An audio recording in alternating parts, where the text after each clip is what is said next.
Okay, so today, guys, we are back with the micro stakes guide. We're going to be doing another play and explain today, and it's going to be at 16NL. I did have a few requests for 25NL, and that will be coming in the near future, but I have been playing a lot of 16 myself recently, so I thought this would be the most relevant to do at this point.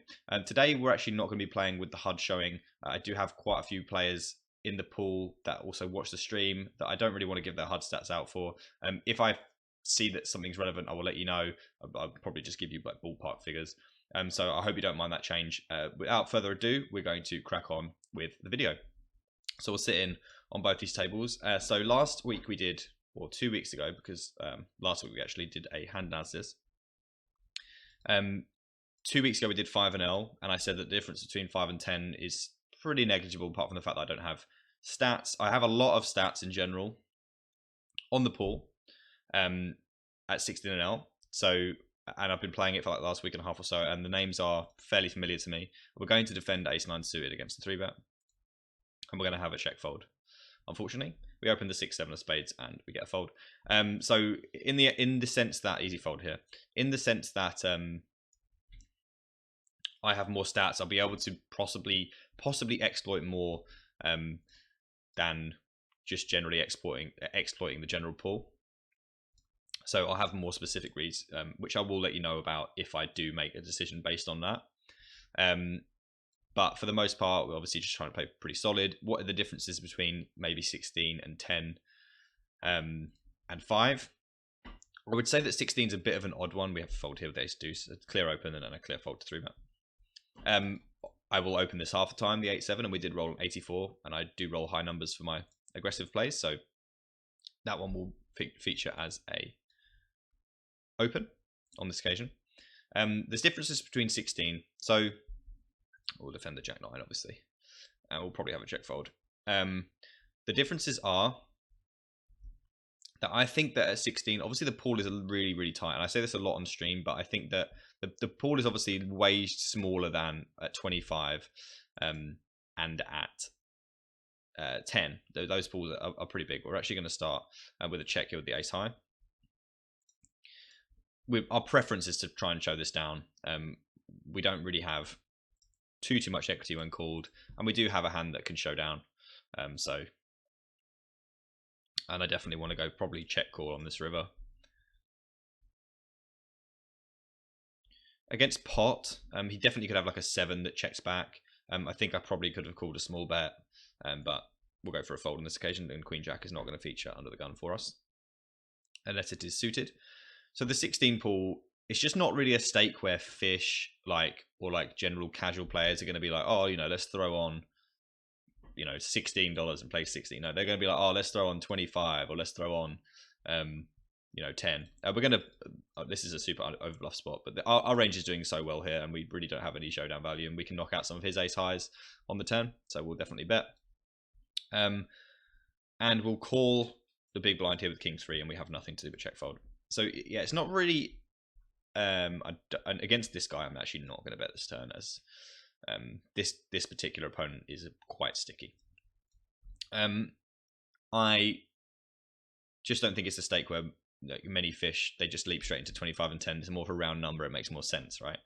And at 16, you have a lot of sensible and very good 10 and L players that will move up after playing 10 because they want to move up because they're too good for 10, and they'll get to 16 because they want to move up but they can't quite afford 25, and so they have a natural step there. But then you find quite a few solid players. I think obviously we're still going to be hoping that we're a favorite in the pool, but at the same time I do think that there are, for example, this fellow here, easy takedown, very good player.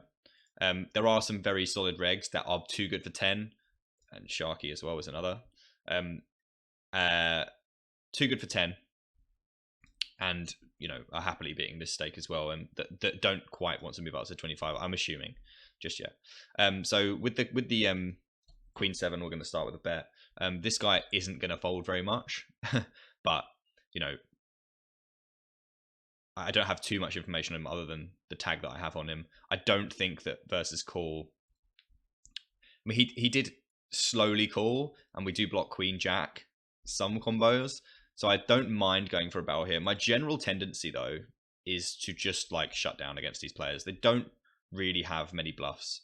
Sorry, they don't really have many folds when they call. You know, on this flop, we actually do even beat like some club combos as well, like 5-4 of clubs. So I am just going to check this one back. That one we don't beat, but again, don't think I'm going to extract many folds from that particular opponent type, and I'm okay with that. And we got raised with the Queen 9 while we were talking about this, and this guy is a fairly solid regular. We definitely can't do anything but call to start off with. If we fold, then we're just overfolding. And the Jack 9's really not strong enough in those positions to continue. We call with the Queen 9. Obviously, you know, he can have like 10-9 of diamonds. It's now going to continue that we unblock. If he did decide to lead that, so he did decide to take that as a check raise, he should be check raising quite a bit. And we only went for half pot. Like, we could have gone bigger, to be fair. I think we do have to call the turn against this particular opponent. It's going to be quite creative with bluffs, etc. Obviously, he can have sets and you know, things like that. But our diamond blocker isn't too significant, but it's because it's the Queen of Diamonds, so it's not like we block like a lot of his bluffs, and we'll definitely take our showdown on this river. And he did have a set, and I'm very, very, very surprised that he didn't decide to go for a value bet. We're going to have a lot of Queen X that's not strong enough to bet. And yeah, I know that many people will think that he will just turn up with that there, but I think in blind versus button, then our pair is going to be too good to fold to a raise. We could consider potentially folding on the turn, but like I said, we do unblock some of the, I think it's a little bit too weak. We're not going to want to bet this turn really ever anyway, but against this particular opponent type, we could have maybe have gone for a bet. We'll definitely bet the river here. I don't mind leading. It's just not a card I'm going to lead like ever, because it's going to be so much better for him than it is for me. So we'll definitely bet this river, and it seems like he's not really got anything to call us with, but he will call a lot lighter than most because, yeah, he is a weaker player. And he did have pocket eights. I can't actually show you that because I didn't set it up, but he had pocket eights. And I don't understand why he didn't bet the flop. Seems like a pretty easy decision. So have some water.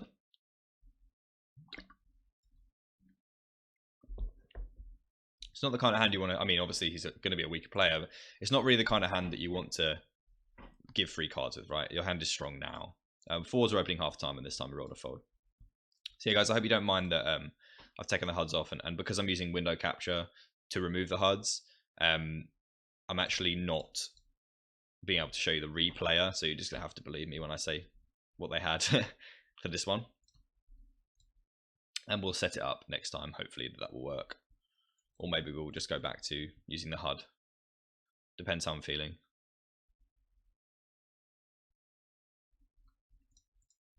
Jack 9 will not feature. Not many super interesting spots in the first 50 hands, but a couple of them maybe. Definitely open our Queen 9 of diamonds. And this board's going to favor us quite heavily, and our opponent will have like a lot of like Jack X and stuff. So small doesn't really put enough pressure on, I don't feel. So we'll go big on this board. And we can't really 3-bet the 9-8 against the short stack. We give him a really easy shove. It's not really the kind of thing that we're looking to get ourselves involved in. This turn we're going to overbet, and we have the diamonds. We do block some like Queen Jack off that might call twice. He shouldn't have a bunch of like, he might have to fold like Ace 7 here and stuff. And we do have outs. This is not going to be a combo that we're going to probably bluff river with though too often, depending on the run out. But it definitely features as an overbet for me on the turn, applying a lot of pressure to a fairly weak range. Obviously, he could have some like 2-pair that he picked up on the turn, but most of the time he's just going to have some like weak ace or some Jack X that has to fold. We'll be 3-betting the Ace 10 of diamonds and opening up the Ace Queen. So yeah, guys, as normal, we're going to go for about half an hour. That seems like a pretty good amount of time. 7 Queen Ace and Ace Queen, Ace 5-4. Some pretty good flops here. We're going to start with a bet in position on the left, and over here we could consider checking back. I think that betting small and checking back turn is probably preferable. And we get check raised on the left, and we have nothing to do other than call here. We certainly can't raise, and we want to keep his bluffs in. Things like that. And we also have a queen of clubs, so we've got some decent equity here. He calls, and the turn is a club. We could consider checking. I think checking is a really good option. We're not really going to get two streets super often. I think checking back both of these hands is quite good. Having the nut flush sometimes, and we have a weaker ace, so we can have some very strong hands on the river that can call river bets, and we will obviously have to call with the ace 10 on that table, and we'll check back as well for the same reasons with the ace queen, just because. Oh man, that's annoying. Okay, so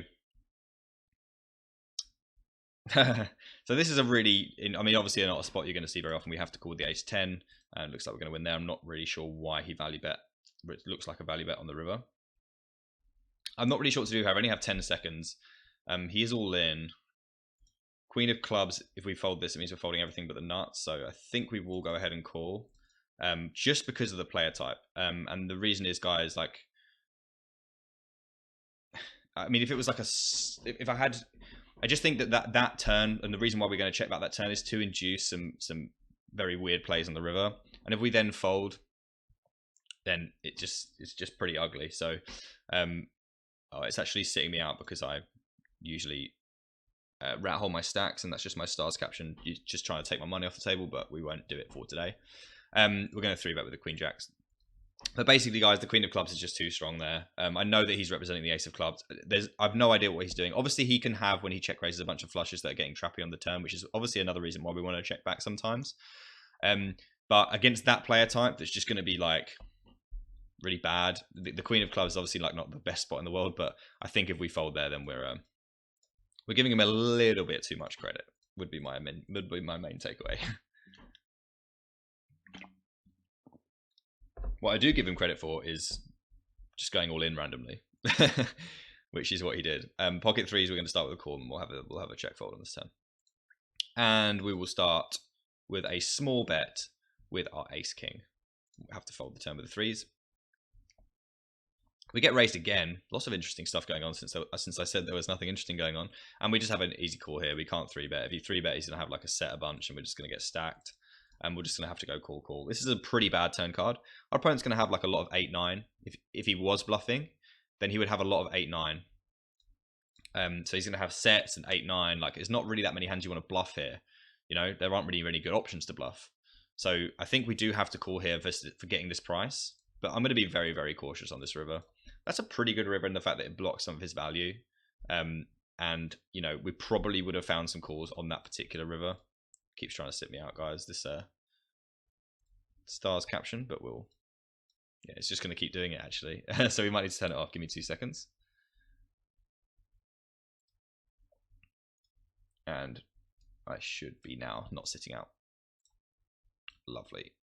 So the ace king, and I'll tell you what he had. Again, can't show you, but he had king 10 offsuit. So he just raised the flop for no reason. And I don't really know why you'd want to do that. Like, I think if you're going to raise that flop, and I don't think necessarily that you should, maybe against a small sizing you should. But if you're going to raise that flop, then you're going to want to have like the 8-9s and the sets, you know, because you can get a lot of value from certain things. But we're just going to label some people here. We've got Craig in the mix as well. Looks good. We're going to start with a small C bet on the ace 9. But yeah, king 10. I'm not really sure what he was doing, and we'll definitely label him. Seems like a very very strange play. But yeah, like I said, guys, you're just gonna have to take my word for it that that's what they had, because I neglected to think about that when I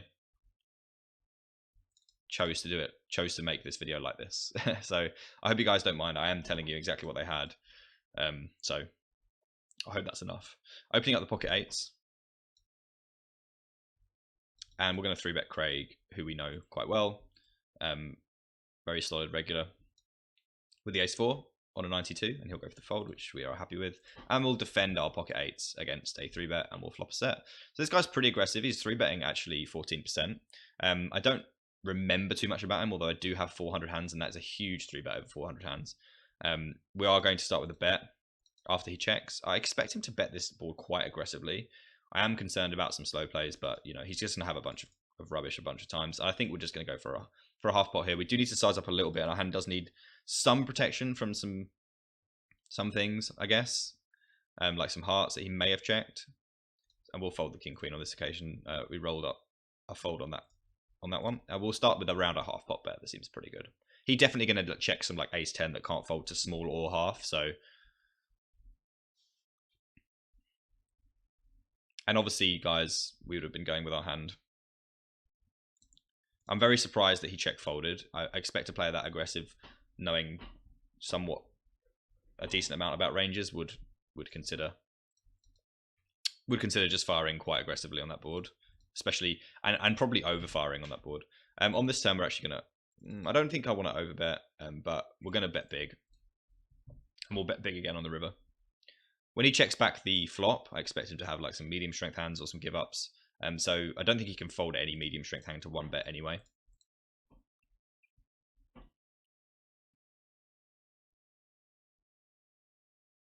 Yeah, so like I said, guys, playing a lot of 16 recently. So king queen is actually a 3-bet for me all the time from these positions, but, and this is just an exploit fold that I'm going to make. This guy's actually just like playing single figure numbers here, and I just don't think that king queen off is going to play very well once called out of position against a guy with a super strong range, generally speaking. It's 500 hands that I had on him, and obviously you can't see that today, but he's playing single figure VPIP, PFR, and 3-bet. Witcher 99 is an excellent regular. So be interesting if we get some spots with him. We're probably going to defend pure with the 9s here in these positions, and maybe 3-bet it versus cutoff. I mean, we definitely would have 3-bet Witcher. We'll defend it this time and we'll check the flop. We can't do anything with the king queen versus this stack size, so we'll just have that. And when he bets small, he'll know that I'm going to have more 4x probably than he does. I think we're just going to start with a call. I can't see any reason to do anything else there. Ace of spades, interesting card. Definitely better for him. We do have the 9 of spades, so depending on bet size, we may have to take a river, sorry. But this guy is actually on the tighter side, over 250 hands, in the low teens in terms of PFR and 3-bet. So, well, not 3-bet in the low teens. It's just a lower 3-bet size. I know it's not a very big sample, and that's, you know, how things are. But against the pot size, we are going to have to fold a little bit more than we'd like. And this card is going to be very good for him. We're going to have some flushes. We're going to have some ace x and king x when we float flop for that small sizing. So, you know, 8-9 we're going to open, and we'll check when we flop a middle pair, and we'll go for the call. 10 is a very good card, and that's less likely that he has a 10, and we'll definitely call once more.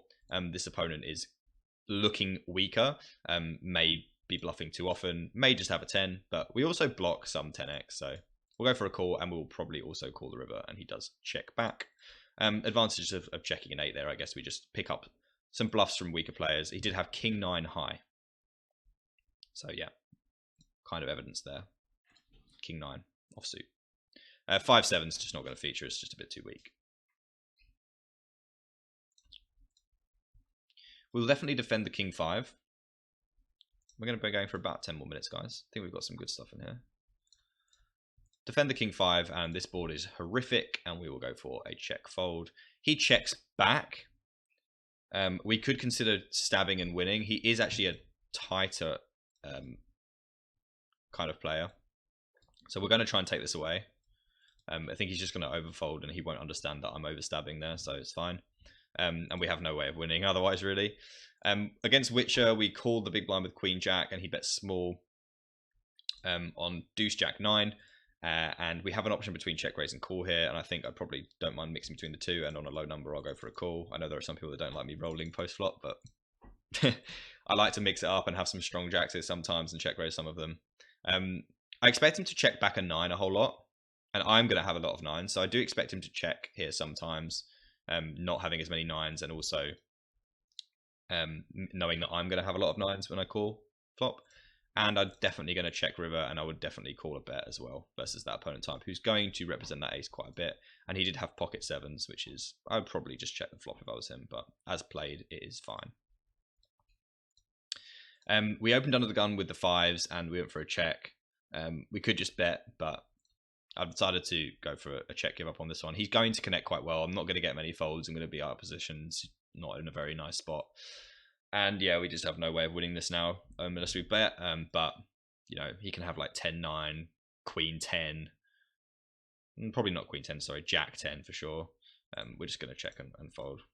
Unfortunately, that is one of the hands that we can beat. But yeah, not super worried about that. We didn't have much money in the pot. I know we want to fight for as many pots that make sense as possible, but that one didn't really make sense to me on that occasion. The Queen Jack behind. This is a super tough spot because we're going to have to call given the odds that we've got. This guy's going to be weaker a bit. So we're going to have to call, but we do have some pretty bad reverse implied odds on like spade boards and Queen X boards and stuff like that, which are flats from the cutoff, which I never do. So it's hard to say exactly what he's doing. Obviously, we have a clear give up with the Queen Jack now. It's hard to say exactly what I expect him to do with this but I am just going to go for a check on this board. And obviously we'll fold this river and we'll see if anyone shows their cards. On the club, I think now we're just trying to get to showdown. It's an unfortunate turn. Obviously, betting the flop would achieve that we would defend ourselves against that. But also we really don't want to like get raised or bloat the pot with this combo.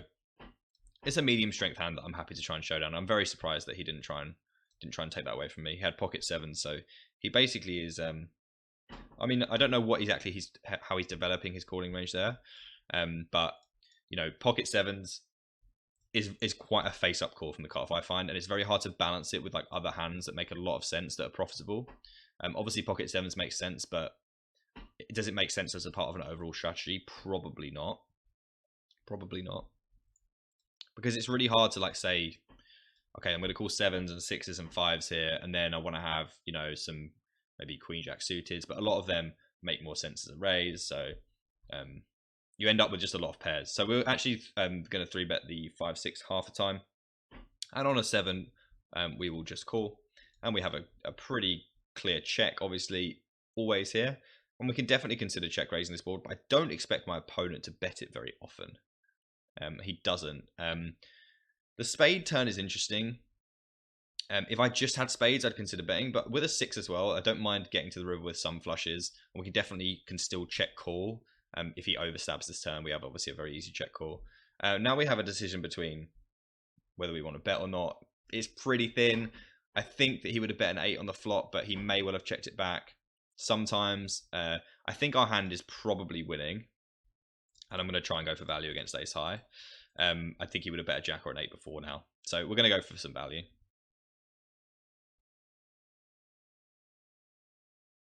He does fold. Very, very thin value there, guys. I'm going to fold the king 4 off on a pure. Yeah, very thin for value there, but I just didn't think that opponent would ever have like an 8 or a jack after checking twice. So the 6 is going to be pretty good most of the time on a 4 river. And he could just have something like ace 4 that wants to pay after checking back. And the Queen 7 will feature as an open, but not as a 3-bet ever, and will defend pure with a King Jack here. Don't really want a 3-bet versus a weaker player with a shorter stack. Just going to put me in really crappy spots out of position. King 8-6 will go for a check, and versus half pot will go for a call. Don't think there's too much reason to do anything else there. And the same again on the turn, we'll go for a check call. Interesting between check and bet here. I think he will just call like a bunch of 8x or 10x on this river very quickly and very quickly check it back. So we're just going to get him to pay us with that. It looked like from how quickly he checked back the river that he was like either done with the pot or checking back with like a medium strength hand. So checking to induce didn't seem as good because I think he'll just check back that entire range, if that makes sense, that wants to snap check. It's optimistically thinking, but I'm actually going to open pocket 3s with a 96 with a tighter player in the big blind. But this is a player that knows me, so he will probably over defend against me rather than against other people. We do flop a set. And we'll start with a small bet on this board texture. And with the king 8, we'll check. This player can definitely have ace queen. We can't overbet because the board texture changed a little bit. We have another 8 here on the turn, which we'll definitely now start to bet. And I think we just want to bet big. He can have stuff like queen jack, jack 10, king queen, for sure. Going to fold the 8s here versus a tighter player under the gun. He check raises, and I think we have a clear call. He can definitely have queen 9 versus my sizing. He can definitely have ace queen. He can definitely have. He probably would do this with 2 pair. He is a tighter player, so I expect him to be a bit straight heavy here. Unfortunately, guys, we're way too strong here. We're just gonna have to go call. I don't think that this player. I mean, he, like I said, he can have jack 10, but he's not gonna have pocket 10s. He's not gonna have pocket kings. Obviously, I have the 3s. It's just a matter of whether we want to go all in on the river or just call. Fun times. We're going to have to call, obviously, versus a jam. And he does have the jack 10. So on this occasion, he did go for the fun times and the jam with the jack 10. And that's just a very, very, very, very sick spot. We did say the jack 10 was one of the things he could have. But and he is a tighter player. So maybe he just does have jack 10 there. But it's really hard for him to have any other full houses. So, you know, while it sucks, I don't think there's any way we can really fold. He could have king jack, I guess, but he could certainly have ace queen, and you know he's also someone that knows me, and you know I don't know. Maybe we could have folded that, guys. Honestly, maybe we could have folded that, but I'm not really in the business of folding. We're actually going to fold the 9-8 on a 2. Yeah, not really sure what to say about that one, guys. Just a bit of a cooler, and can't feel too bad. I always will call if I feel I can beat some value. And let me just talk about this hand. So the jack 10 rim position against a weaker, sort of tighter fish. So we'll just size up a little bit on this board texture and take it down with the jack high. So yeah, the jack 10, guys, I did say obviously jack 10 that he could have. Ace queen, I don't expect him to 3-bet because he is tighter, and queen 9. Would he go all in with them? Probably would go all in with ace queen. So like it's super hard to fold when you can beat some like perceived value. I know that he's tighter, but he also, you know, he also says fun times and then jams, so it's like really hard to fold. But you know, guys, look, if we're folding there, then I think we're probably, I mean, the river is just very fortunate for him.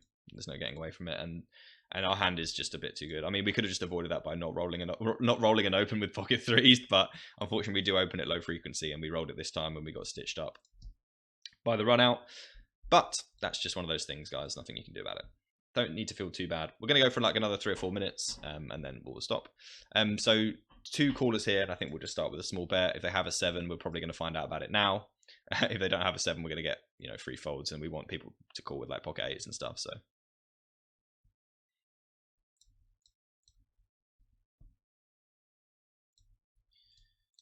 the pocket 3s, yeah, is an interesting hand against a tighter player. If I didn't know him, as like he's like a viewer and, you know, a nice guy, frequents the stream and stuff. If I didn't know him, then I might be able to find a fold against like a random tighter player. But I know that he will, you know, be doing a little bit more of stuff that he wouldn't normally do against me. I know that. So nice hand to him. I don't particularly like the check raise on the turn because I can have ace queen, I can have kings, 10s, jacks, queen 9 even. So I'm not a big fan of his check raise. As it is, if it had played like he bets, I bet he calls, and then in the river he checks and I bet and he went all in. That might have been a situation that I could have gotten away from, I think. But again, guys, we had a full house. Obviously, we don't beat any other full houses, but if he does ever have ace queen and tighter players, obviously will not. And you shouldn't always 3-bet ace queen anyway. But okay, so on this turn, guys, we have the 9s. We can hit a jack or a 7, so we will call. We'll definitely fold this river. He can also be bluffing, obviously. We don't have a club. We'll definitely take our showdown. And he has a set, and I don't really know why everyone's checking rivers, but That's fine. So we'll play for just a couple more minutes, guys. It looks like my aces didn't get any action. I missed that. We're going to have to check on the King Jack 6 multi-way. Just try and show down. And we'll squeeze the King Queen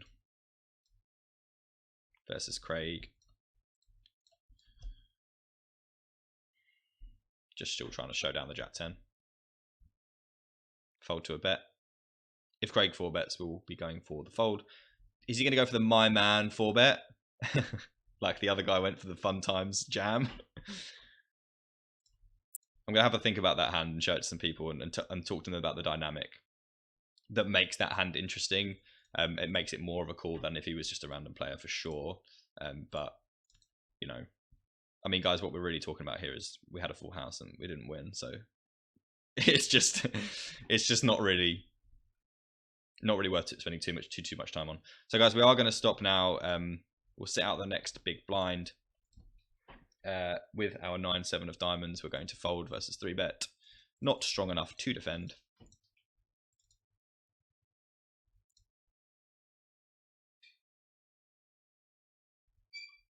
We have an open with ace deuce. Hopefully we don't get stacked.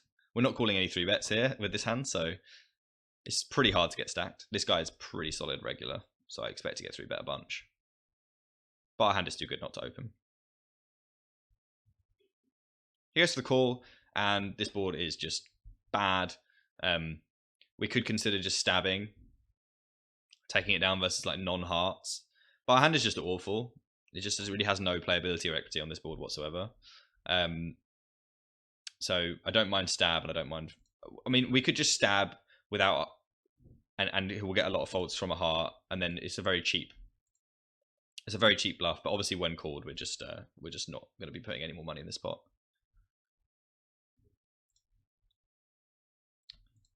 Yeah, we're completely done for sure. Could bluff this river, but not super interested. He definitely can have Queen X that checks. So King seems like a pretty good hand to end on. Hopefully we don't lose a lot of money with it. We get called from the cutoff, which obviously is something I don't recommend. He is playing a lot of calls, it looks like, based on his VPIP PFR difference. A squeeze would be nice. Top set is also reasonable. And we'll just start with a small bet. And he goes to the fold. That may well be it. It is. So guys, some pretty interesting spots today. The pocket threes being one of the most interesting. I wonder if I'm running into too many King Jacks and Jack 10s there. Maybe even pocket 10s. Let me know what you think. I think with the dynamic, it probably becomes a call, and that's sometimes where my streaming inflicts, well, my content creation, it affects my decisions somewhat. But at the end of the day, guys, we had a full house. We can just fold straights like ace queen and queen 9, but we're probably gonna have to call with full houses. Anyway, guys, I hope you enjoyed it. Let me know what you think in the comments below. If you haven't already subscribed and you do enjoy the content, please do me a favor and consider doing so, and also drop a like on the video. It really helps me out. For now, guys, that's going to do it. Take care, stay safe, and I will see you guys on the next video.